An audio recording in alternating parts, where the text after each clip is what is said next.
Folks, I've learned recently that Delta Airlines has updated their pilot manuals to where the captain can no longer address the people on the airplane over the PA as ladies and gentlemen. I've learned that Dr. Seuss was canceled. Mr. Potato Head's been canceled. Cancel culture is canceling a lot of things. Some things may be good. Some things just have no reason. But you know what they haven't canceled? They haven't canceled the annuity salesperson. The annuity salesperson, these are bad actors in our industry that are pushing the most expensive product on their client for the most money for them in their pocket. Very rarely do we see gains of any magnitude inside an annuity.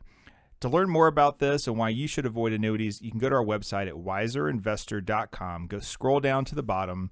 You'll see a buyer beware, avoid the annuity salesman. Enter your email address, and we will send you our white paper on why you should avoid annuities at all costs.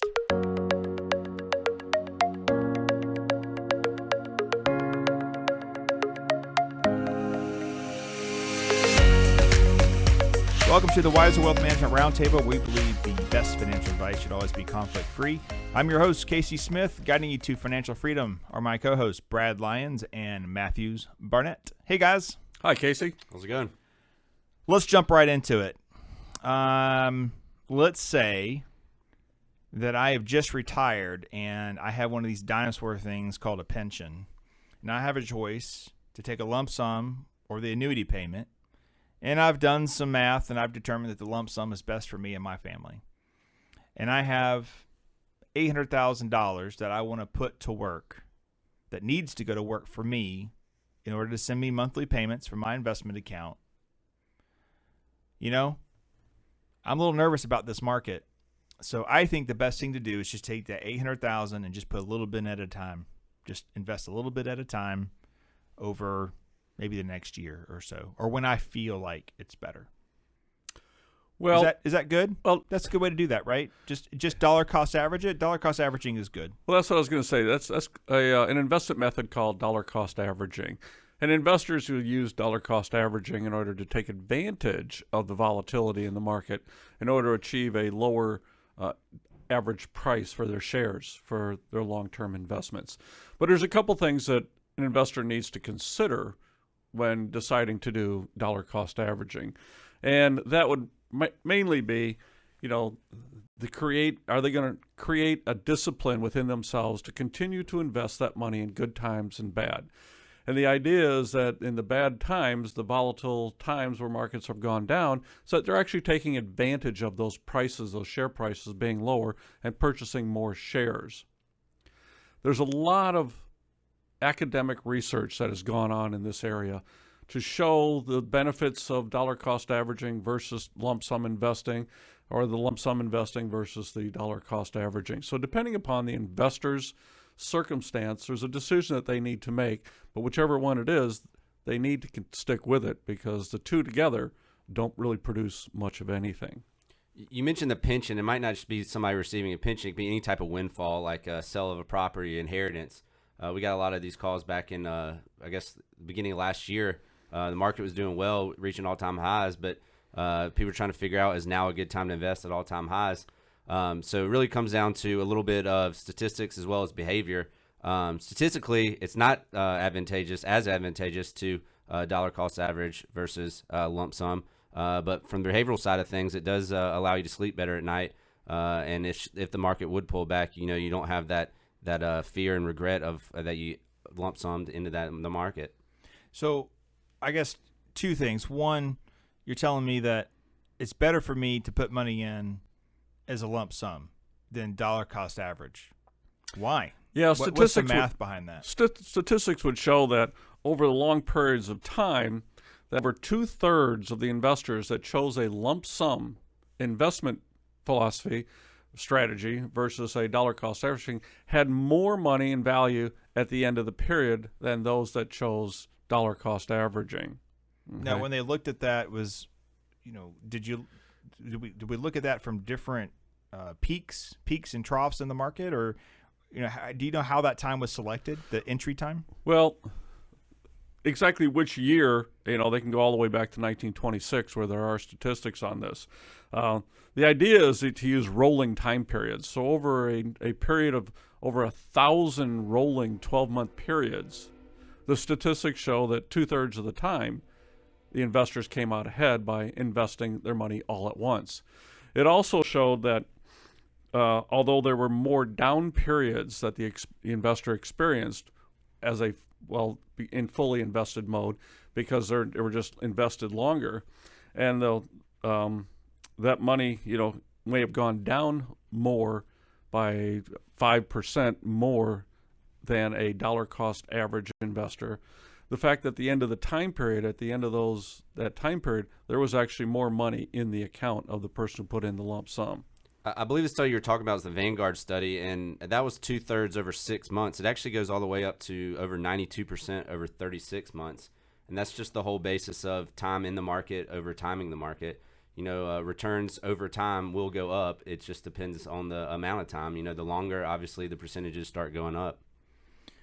Yeah, I mean, I guess that makes sense. If I put a lump sum in, I'm buying all the shares at once, but what also starts at once is the income.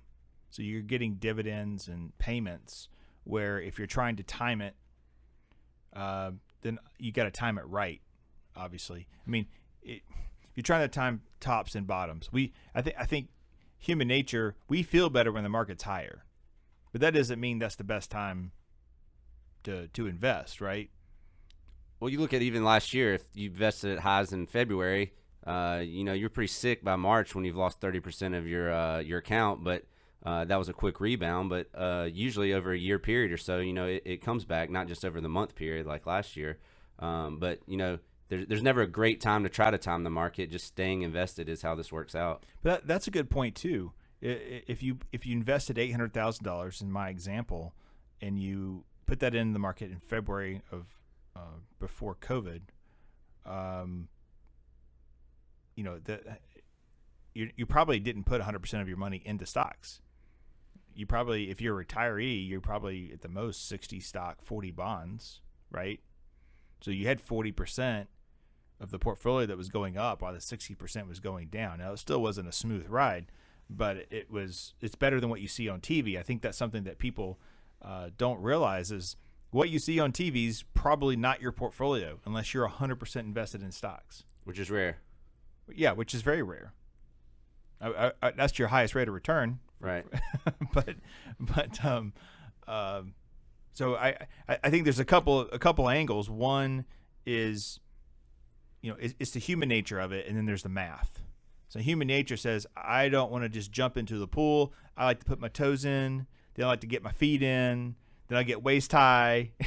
And then I get down to my neck, right? Very rarely do people just go, woo, and just jump in, unless you're, young and don't care. And those are the GameStop investors, just jumping into GameStop. Well, we're talking about investing, so this is long term. Over the short term, the market might pull back and you might lose money with that lump sum purchase, but we're not talking about immediate needs over the next few years. This is long-term investing. Yeah. So with long-term investing, your focus is, what I say is age 95.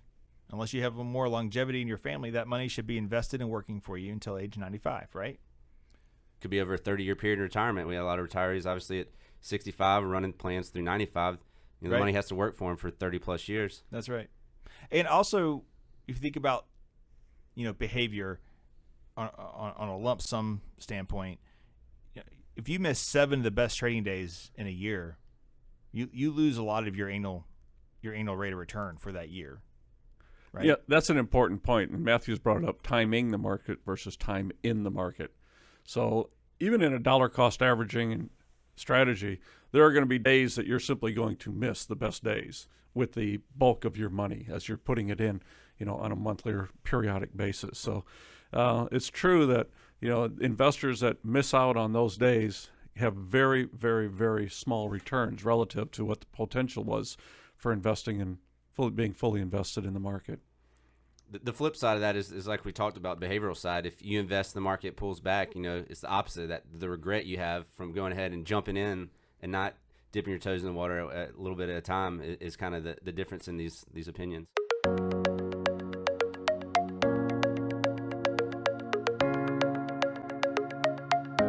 thank you for being a loyal listener of the Wiser Roundtable. In our weekly meeting this week, our marketing brand manager, Dana, came in with some great news that we are in a top 700 spot of podcast right now. And I didn't realize this, there's over 400,000 podcasts out there that people can listen to. And thanks for choosing us. To help us even grow more, I'd like to ask you for a favor. If you could go on and review us or give us a 5-star rating on iTunes, Spotify, Google, Stitcher, or however you're listening to this podcast, we would appreciate it. Again, thanks for listening. We have a great time putting this together each week, and hope you enjoy this episode.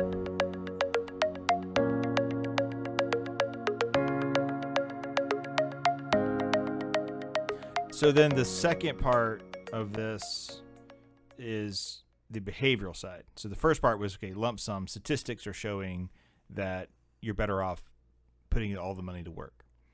But the behavioral side said you'd sleep better at night knowing that, some of your money was safe. But is it really? Is that a false sense of security that you're dollar cost averaging money in? Well, I think you're alluding to the opportunity cost on that money that's not being invested, because we're looking at, returns that are going to outpace inflation and cash investments. And we need to outpace inflation and cash in order to produce the returns long enough to sustain us in our retirement through the income from our portfolios. So the longer that money remains uninvested, the greater the opportunity lost is. Yeah, and we've seen that the last 10 years for the most part. If people who have dollar cost average, insisted on dollar cost averaging, have much lower rate of returns than the people who have just put the money in. Even when we thought the markets were all-time highs, then next thing you know, Dow's above 31,000, right? Right.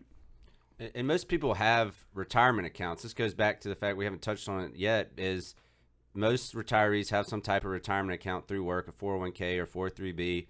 And that's what they're doing. They're dollar cost averaging each paycheck into the market. So they're already doing this on one side. It's just a different philosophy when you're having this windfall of money up front, and then you don't want to lose it. Actually, they got the money on payday. It goes into the 401k, and it gets invested. So really, they're lump sum investors as they get the money. Technically, not psychology. Yeah. It's a small lump. Maybe it's just bump. Right. It's a bump. Yeah, I'm a bump investor. Not 6-figure, 7-figure sums when it starts to become an issue for True, people. but they still invested it right when they got it, right? Psychology, that's the behavioral finance right there. They invested it right when they got it, so why would it be different with $500,000 or $1 million if it's to be invested for the rest of your life? Now, there's segments to this where if you need to carve out something because you're going to pay off your home when it's tax advantageous to do that, or you're going to pay off debt, or you're going to do these other things, that money shouldn't even be invested to begin with. So the only thing we're talking about is long-term, got to provide for me money in the future, or start providing for me now money, right? We're not talking about, I got $1 million, I'm going to build a $2 million house, and that's my down payment. That money should be off to the side. Another thing I thought about in lump sum to make it less scary really kind of goes back to our checklist for being wealth builders, right? Number one is debt. We like homes paid off. If we can't do that, we're not going to have stupid debt. We're not going to have credit card debt. We want to get rid of auto debt. We just want to have a mortgage that's going to be paid off prior to retirement or very quickly into retirement. Then after we've cleaned that up and gotten that straightened out, we want to have an emergency reserve fund to get us through up to 2 years worth of living, if retired, 6 months if not retired, right? And then after that, are we saving enough for retirement? Or are we already in retirement? So then the next list is we're talking about opportunity money now. We've secured our retirement, and now we have opportunity money to do other things that may or not involve stock market. It could be real estate. But the point of all that is if you've gone down this checklist, that lump sum, no one likes to see losses, but that lump sum is less important to you on a daily basis, right? So now you can do that because you've gotten everything else squared away in your financial wealth building checklist. We don't call it that. I just created names. Just term that. Yeah. Can we trademark that? It's that opportunity bucket where you have the opportunity to really, change lives with. I mean, everything else is meeting needs. But with that opportunity bucket, which may be a lump sum, which may be, once you've got all your, other steps taken care of, with that opportunity cost or money, you can really change your lives and other people's lives. And that's a wonderful place to be. We hope to get our clients there. Those lump sums, RSUs, restricted stock units, working with a lot of people in the tech side. Companies have done really well during COVID, and they're getting these large RSUs. Same thing. It's redirecting those RSUs, liquidating those shares, moving into more diversified portfolios. That could be considered lump sum. Obviously, inheritance. What do I do with inheritance as I received it? It could be a defined contribution plan paying out because of merger or retirement or liquidation of business. So there's a lot of different ways that lump sums come into play. But again, me personally, it makes perfect sense. Let's just tiptoe in. Let's invest a little here, a little there. But I'm amazed by not only Vanguard's report, because when I read the headline, the first thing is, well, of course they want all the money invested because that's the only way they make money is if you invest in the stock, right? I'm very cautious in the financial services industry. I feel like everyone's out to get us, so we have to be very careful in how we give advice and how we look at these companies that provide products. All these studies have to be looked at with an eye towards, well, is this really what they're trying to tell us, or there's just something else? I think that it takes a professional to really examine these reports and determine, is this best for our clients? Sometimes it is, sometimes it may not be, but that's where we come in. Right. You just mentioned that. A lot of these firms can cherry pick the time periods to make the analysis look to however they want. So they can make it beneficial to their whatever they're trying to get across. But, when you look at rolling periods, like you mentioned, you kind of average out and get the returns you're looking for. Well, lump sum versus dollar cost averaging. I think we have exhausted that, but we have the data. If anyone wants that data, we will be happy to provide that. The Vanguard report, I think, is probably the most clear and very concise in how that works. But you do have to realize that sometimes you're willing to give up rate of return to be able to sleep at night. So if that trumps that, then so be it. But we just understand that the math doesn't make any sense, right? Right. I guess one thing we'll talk about, in relation to lump sum, is a lot of times these lump sums, especially on pensions, have the ability to also take annuities, and the math that goes in behind to calculate lump sum versus annuity payout, and that is that's something that we do quite frequently for companies with pensions. One of the things I like to look at is probability of success. So when you're looking at a lump sum payout versus the annuity, what is probability of not running out of money before age 95, and where it gives me the highest payout? Well, is that a single life annuity? Is it survivorship? That's stuff we look at as well, because if they're married or have beneficiaries, you're not always going for the highest payout. It's like you said, the highest probability of success within your plan, but also how does that work out for beneficiaries? Highest probability of success. Well, interesting enough, not every pension is the same. Now, it's the pension that the person has, so it's the only one they know. But when you are able to compare pension to pension and payout to payout and benefit to benefit in these pensions, you can really begin to see the difference. And it may be that for two different people, two different situations, you get completely different analysis and a completely different recommendation. Yeah. So what's good for one may or may not be good for the next person that comes in. It really needs to be analyzed and taken a look at in its totality.